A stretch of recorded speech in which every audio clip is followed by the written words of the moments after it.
news that existing home sales fell 2% in September to a seasonally adjusted annual rate of 3.96 million, according to NAR.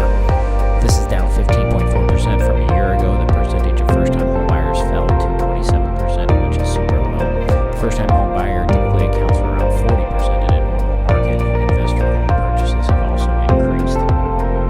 The report of leading economic indicators for the U.S. fell again in September, marking a year and a half of consecutive monthly decline since April 2022. In September, negative or flat contributions from 9 of the index's 10 components more than offset fewer initial claims for unemployment insurance.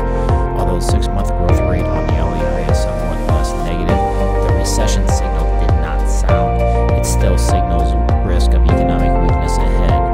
So far, the U.S. economy has shown considerable resilience despite pressures from the rising interest rates and high inflation. Nonetheless, the Conference Board forecasts that this trend will not be sustained for much longer, and a shallow recession is likely in the first half of 2024. At first glance, the data on the day makes perfect sense to see the bond market in weaker territory after jobless claims came in at 198,000 versus 212.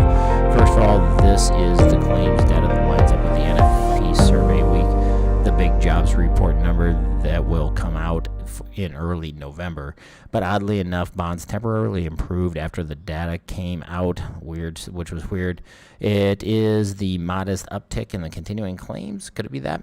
Or did bond buyers finally perk up to the 10-year yields near 5%? Either way, after the afternoon's Powell comments, traders bought 2s and sold 10s amid another lurch of higher for longer speculation. AOMBS closed down 27 basis points on the day, which is pretty much where it was bright and early in the morning, ending up at 96.52, which puts us way down here in this kind of ugly range right below the 25-day moving average that is dropping precipitously. We also got a post from our sponsor at realthatmakesense.com. This is a second and a two-part piece about Alex Hormozy's secret to building $100 million sales teams. And this one is all about nurturing excellence, so management and continuous improvement process. The pillar of stability management is more than oversight. It's about cultivating a culture of excellence and continuous improvement. So find out from a man who has built multiple $100 million sales teams how to do it at our sponsor at realthatmakesense.com.